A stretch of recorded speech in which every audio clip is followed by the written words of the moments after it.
আপনিও ভিডিও করে, আপনি ভিডিও করতেছেন, আমিও করি। কি কারণে আসছেন বলেন?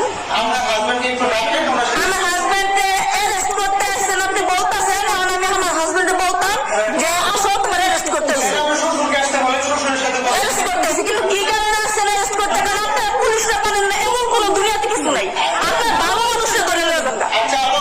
আমার হাজবেন্ড ভাই ভাই আপনার করবেন কি? এই জন্য ভাই আমি এমনি কথা বলবো, আমি এমনি কথা বলি, রাস্তা কথা বলতে পারি না, আমি এমনি কথা বলি। বলেন কি কারণে? আমি আমার হাজবেন্ডে বলবো কেন? আমি খোঁজেন রুমে খুঁজে তারপরে যান।